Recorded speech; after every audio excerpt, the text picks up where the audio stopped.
అలా ఆయనే చెప్పాడమ్మా నా కూతుర్ని. అమ్మా సరోజ అది కోట్లో చెడిపోయిందని చెప్పినప్పుడే చచ్చిపోయిందమ్మా.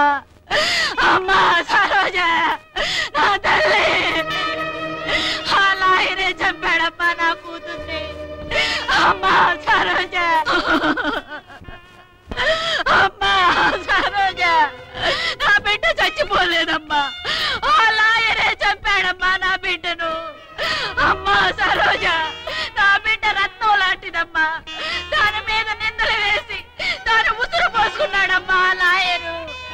అమ్మా సరోజ నా తల్లి.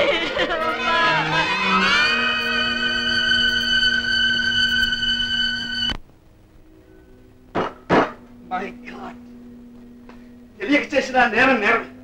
నా నేరానికి శిక్ష ఈ పుస్తకాల్లో లేదు, చట్టాల్లో లేదు, న్యాయస్థానంలో లేదు. అందుకే ఆ భగవంతుడిని అడుగుతున్నాను, నా పాపానికి పరిహారం ఏమిటి? పాపానికి మించిన ప్రాయశ్చిత్తం లేదు.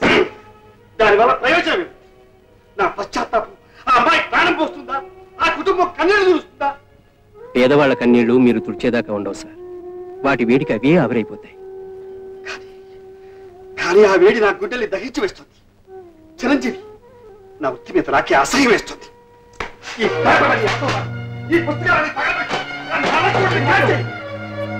ఆవేశపడకండి బాబు. వృత్తి ఏం చేసింది? కత్తిని ఎటు కావాలన్నా వాడుకోవచ్చు. కేవలం డబ్బే ప్రధానం కాకుండా న్యాయమే లక్ష్యంగా మీలాంటి వాళ్ళు నిలబడితే ఎందరో పేదవాళ్ళకి అన్యాయం జరగకుండా చూడొచ్చు. ఎందరో ధనవంతుల దౌర్జన్యాలు అరికట్టొచ్చు. నమ్మకాన్ని కోల్పోతున్న న్యాయస్థానాల విలువలు నిలబెట్టొచ్చు. ఇప్పుడు మారాల్సింది మీ వృత్తి కాదు బాబు, మీ దృష్టి. చూడండి, మీరు తొడవాల్సిన కన్నీళ్లు, మీరు బాగు చేయవలసిన జీవితాలు ఎన్నో ఎన్నో మీ కళ్ళ ముందు కనిపిస్తాయి. ధర్మదేవత మీ ముందు సాక్షాత్కరిస్తుంది. ఏమిటండి రాత్రి ఫ్లైట్ గా వస్తానన్నారుగా? వాటి వల్ల ఫ్లైట్ క్యాన్సిల్ అయిపోయింది, అందుకని రాలేకపోయాను. స్నానం చేసి త్వరగా రండి. ఓకే.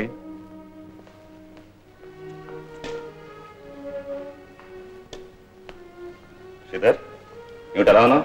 ఎలా ఉన్నా డాడీ? బాగానే ఉన్నాను. Something is wrong with you. Any problem? Problem ఏముంది?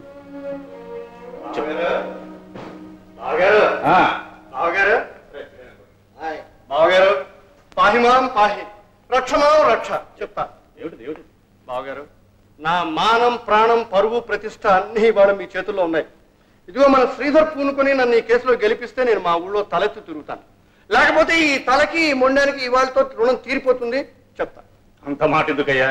శ్రీధర్ నీకు మేలుండేగా, ఆ మాత్రం నీకు సహాయం చేయలేడా? ఏ శ్రీధర్, మనవాళ్ళు గెలవడం మనకు కావాలి. ఓడిపోయేవాళ్ళు ఎవరైతే మనకి. ఇదిగో దత్తుడు, ఉన్నది ఉన్నట్టు, జరిగింది జరిగినట్టు పూర్తిగా మనవాడుతుంది. చంతా బాబు. ఏమిటి మేనల్డు? ఇది మర్డర్కి సంబంధించిన కేసు. మర్డరా? మీరు చేశారా? చిచే, నేను ఎందుకు చేస్తాను అల్లుడు? చెప్తా. ఆ చేసిన వాళ్ళు నేను రక్షిస్తానని నమ్మకంతో చేశాను. కానీ పొగరెక్కి తప్పతాగి దొరికిపోయాను. ఆ చచ్చిపోగా మిగిలిన వీళ్ళ మీద కేసు పెట్టాను. కనుక నువ్వు నల్లకొట్టేసుకుని కోర్టుకెళ్ళి జడ్జి గారి ముందు నిలబడి, బాబు నాయన వీళ్ళు కుక్కను కూడా చంపలేరు అని చిన్న మాట చెప్పు. జడ్జి గారు నమ్ముతారు, వీళ్ళు బయటకు వదిలేస్తారు. ఈ పని నీకే సాధ్యం. ఇది నా పరువుకు సంబంధించిన విషయం. చెప్తా. ఇప్పుడు నేను కోర్టుకెళ్ళి వాదించి వాళ్ళ బయటకు తీసుకొస్తే మీ పరువు వాళ్ళ ప్రాణాలు నిలబడతాయంటారు, అంతేనా? మావయ్య, నువ్వు నా మీద ఇంత నమ్మకం పెట్టి వచ్చినప్పుడు నేను కాదంటే ఏం బాగుంటుంది చెప్పు. నీ పరువే నా పరువు, నీ ప్రతిష్టే నా ప్రతిష్ట, నీ గౌరవమే నా గౌరవం, నీ బరువే నా బరువు. అబ్బా, ఇది మాట కాదలుడు, రక్తపాశం. చెప్తా మావయ్య మాట.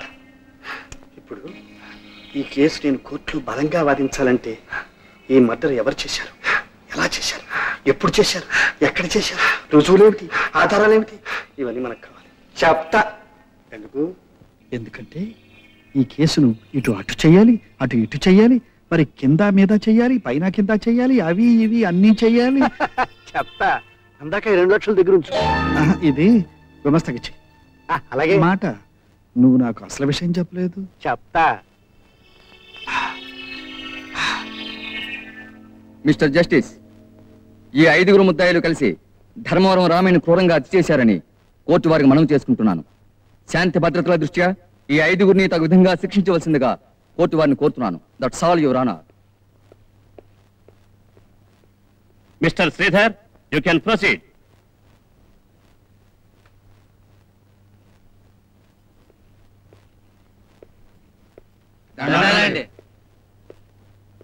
మీ పేర్లు?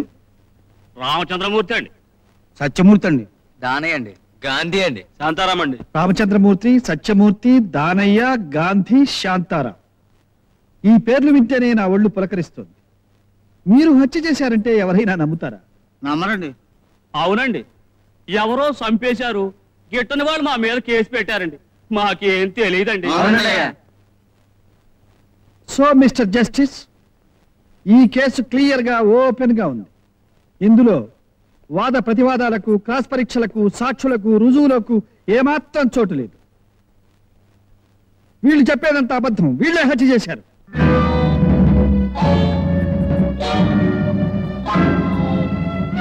గ్రామ కక్షల కోసం ఆ మనిషిని వీళ్ళు చిత్రవద చేసి చంపారు. దానికి సంబంధించిన ఆధారాలు నా దగ్గర ఉన్నాయి.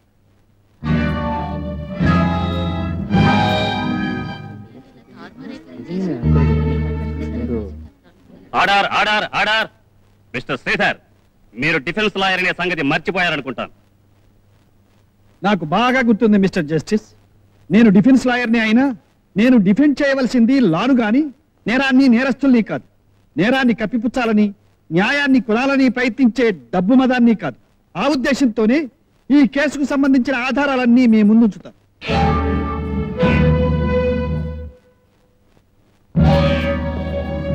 Exhibit number 1.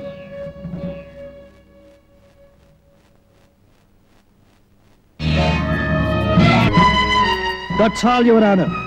చెప్పుడు మాటలకు, తప్పుడు సాక్ష్యాలకు న్యాయస్థానం బలి కాకూడదనే ఉద్దేశంతో వీళ్ళకి తగిన శిక్ష విధించాలని కోర్టు వారిని కోరుకుంటున్నాం.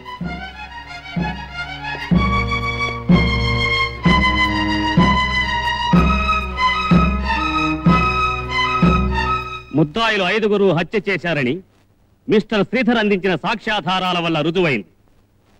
ఈ ముద్దాయిలు 5 14 సంవత్సరాలు కఠిన కారాగార శిక్ష విధించడమైనది.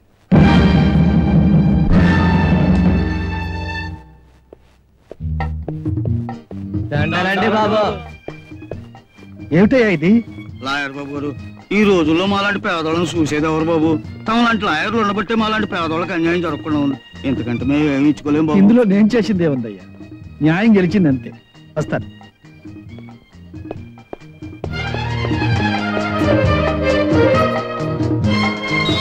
బాబు, ఏమిటి బాబు ఇది? ఈ దండ డ్రైవర్ చిరంజీవి కాదు, నాకు జ్ఞానోదయం కలిగించిన వెలుగుకి.